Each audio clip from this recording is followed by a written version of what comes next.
ओम नमो भगवते वासुदेवाय नमः। जय श्री राम। रामायण कथा अयोध्या भाग पहला। रास तिलक की घोषणा। कैकई पहुंचकर भरत अपने भाई शत्रुघ्न के साथ आनंद पूर्वक अपने दिन व्यतीत करने लगे। भरत के मामा अश्वपति उनसे उतना ही प्रेम करते थे जितना कि उनके पिता राजा दशरथ। मामा के इस स्नेह के कारण उन्हें यही लगता था मानो वे ननिहाल में ना होकर अयोध्या में ही हो। इतने पर भी उन्हें समय समय पर अपने पिता का स्मरण हो आता था और वे उनके दर्शनों के लिए आतुर हो उठते थे। राजा दशरथ की भी यही दशा थी। यद्यपि राम और लक्ष्मण उनके पास रहते हुए सदैव उनकी सेवा में संलग्न रहते थे, फिर भी वे भरत और शत्रुघ्न से मिलने के लिए अनेक बार व्याकुल हो उठते थे। समय व्यतीत होने के साथ राम के सद्गुणों का निरंतर विस्तार होते जा रहा था। राजकाज से समय निकालकर आध्यात्मिक स्वाध्याय करते थे। वेदों का सांगोपांग अध्ययन करना और सूत्रों के रहस्यों को समझकर उन पर मनन करना उनका स्वभाव बन गया था। दुखियों पर दया और दुष्टों का दमन करने के लिए सदैव तत्पर रहते थे। वे जितने दयालु थे उससे भी कई गुना कठोर वे दुष्टों को दंड देने में थे। वे न केवल मंत्रियों की नीति युक्त बातें ही सुनते थे बल्कि अपनी ओर से भी उन्हें तर्क समस्त युक्तियां प्रस्तुत करके परामर्श भी दिया करते थे। अनेक युद्धों में उन्होंने सेनापति का दायित्व संभालकर शत्रु को अपने पराक्रम से परास्त किया था। जिस स्थान में भी वे भ्रमण और देशाटन के लिए गए, वहां के प्रचलित रीति रिवाजों, सांस्कृतिक धारणाओं का अध्ययन किया, उन्हें समझा और उनके यथोचित सम्मान दिया। उनके क्रियाकलापों ऐसे थे कि लोगों के विश्वास हो गया कि रामचंद्र क्षमा में पृथ्वी के समान, बुद्धि विवेक में बृहस्पति के समान, शक्ति में साक्षात देवताओं के अधिपति इंद्र के समान। न केवल प्रजा वर्ण स्वयं राजा दशरथ के मस्तिष्क में ये बात स्थापित हो गई थी कि जब भी राम अयोध्या के सिंहासन को सुशोभित करेंगे, उनका राज्य अपूर्व सुखदायक होगा और वे अपने समय के सर्वाधिक योग्य एवं आदर्श नरेश सिद्ध होंगे। राजा दशरथ अब शीघ्र राम का राज्याभिषेक कर देना चाहते थे। उन्होंने मंत्री को बुलाकर कहा, हे मंत्रीगण, अब मैं वृद्ध हो चला हूँ और रामचंद्र सिंहासन पर बैठने के योग्य हो गए हैं। मेरी प्रबल इच्छा है कि शीघ्र राम का अभिषेक कर दूं। अपने इस विचार पर आप लोगों की सम्मति लेने के लिए ही मैंने आप लोगों को यहाँ पर बुलाया है। कृपया आप सभी अपनी सम्मति दीजिए। राजा दशरथ के इस प्रस्ताव को सभी मंत्रियों ने प्रसन्नता पूर्वक स्वीकार किया। शीघ्र ही राज्य पर रास तिलक की तिथि की घोषणा कर दी गई और देश देशांतर के राजाओं को इस शुभ उत्सव में सम्मिलित होने के लिए निमंत्रण पत्र भिजवा दिए गए। थोड़े ही दिनों में देश देश के राजा महाराजा, वनवासी, ऋषि मुनि, अनेक प्रदेश के विद्वान तथा दर्शगण इस अनुपम उत्सव में भाग लेने के लिए अयोध्या में आकर एकत्रित हो गए। आए हुए सभी अतिथियों का यथोचित स्वागत सत्कार हुआ तथा समस्त सुविधाओं के साथ उनके ठहरने की व्यवस्था कर दी गई। निमंत्रण भेजने का कार्य की उतावली में मंत्रीगण मिथिलापुरी और महाराज कैकेयी के पास निमंत्रण भेजना ही भूल गए। रास तिलक के केवल 2 दिवस पूर्व ही मंत्रियों को इस बात का ध्यान आया। वे अत्यंत चिंतित हो गए और डरते डरते अपनी भूल के विषय में महाराज दशरथ को बताया। ये सुनकर महाराज को बहुत दुख हुआ, किंतु अब कर ही क्या कर सकते थे। सभी अतिथि आ चुके थे, इसलिए रास तिलक की तिथि को टाला भी नहीं जा सकता था। अतएव वे बोले, अब जो हुआ सो हुआ, परंतु बात बड़ी अनुचित हुई है। अस्तु वे लोग घर के ही आदमी हैं, उन्हें बाद में सारी स्थिति समझाकर मना लिया जाएगा। जय श्री राम। रामायण कथा अयोध्याकांड भाग 2। रास तिलक की तैयारी।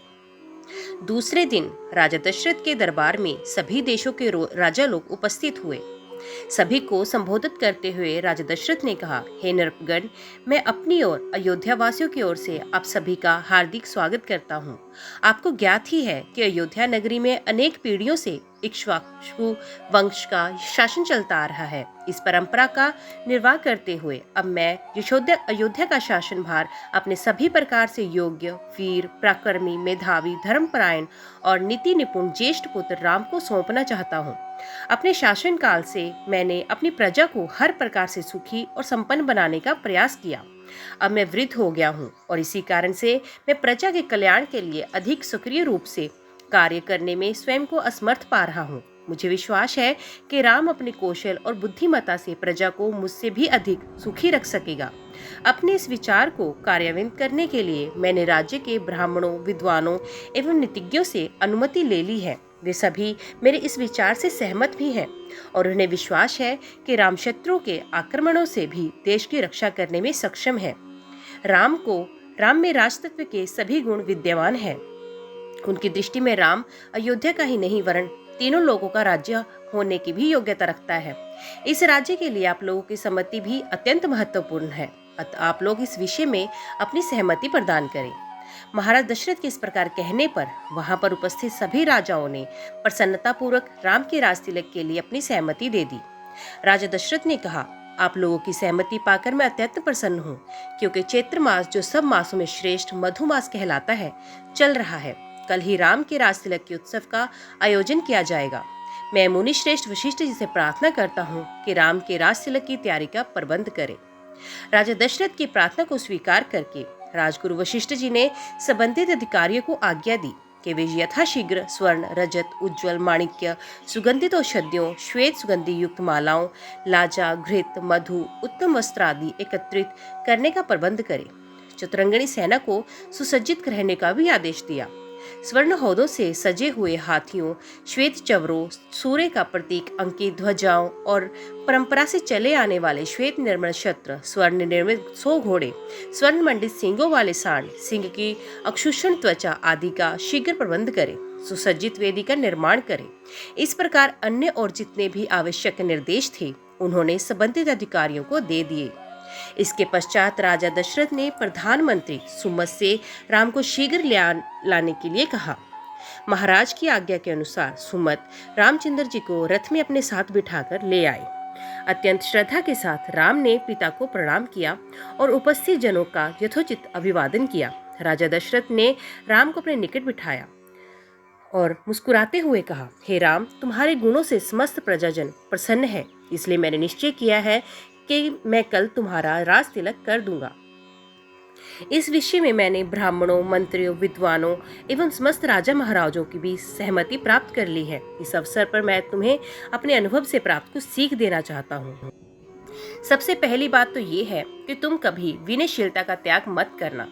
इंद्रियों को सदा अपने वश में रखना। अपने मंत्रियों के हृदय में उठने वाले विचारों को प्रत्यक्ष रूप से जानने और समझने का प्रयास करना। प्रजा को सदैव संतुष्ट और सुखी रखने का प्रयास करना। यदि मेरी कही इन बातों का तुम अनुसरण करोगे तो तुम सब प्रकार की विपत्तियों से सुरक्षित रहोगे और लोकप्रियता अर्जित करते हुए निष्कंटक राजकाज चला सकोगे। ये सिद्धांत की बात है कि जो राजा अपनी प्रजा को प्रसन्न और सुखी रखने के लिए सदैव प्रयत्नशील रहता है उसका संसार में कोई शत्रु नहीं होता। यदि कोई व्यक्ति सर्वार्थवश उसका अनिष्ट करना भी चाहे तो भी वे अपने उद्देश्य में सफलता नहीं प्राप्त कर सकता, क्योंकि ऐसे राजा को अपनी प्रजा एवं मित्रों का हार्दिक समर्थन प्राप्त होता है। पिता से ये उपयोगी शिक्षा प्राप्त करके राम ने स्वयं को धन्य माना और उन्होंने अपने पिता को आश्वासन दिया कि वे अक्षरक इन बातों का पालन करेंगे। दास दासियों ने राजा के मुख में राम का राज तिलक करने की बात सुनी तो वे प्रसन्नता से उछलते हुए महारानी कौशल्या के पास जाकर उन्हें ये शुभ संवाद सुनाया, जिसे सुनकर उनका रोम रोम पुलकित हो गया। इस शुभ समाचार के सुनाने वालों को उन्होंने बहुत सारा स्वर्ण वस्त्राभूषण देकर मालामाल कर दिया। ओम नमो भगवते वासुदेवाय नमः। जय श्री राम। तो दोस्तों, आज की वीडियो में बस इतना ही। उम्मीद करती हूँ वीडियो आपको पसंद आई होगी। वीडियो पसंद आई हो तो वीडियो को लाइक और चैनल को सब्सक्राइब जरूर कीजिएगा। तो मिलते हैं अगले अध्याय के साथ। तब तक के लिए देखते व सुनते रहिए। जय मां कंजक, जय माता दी।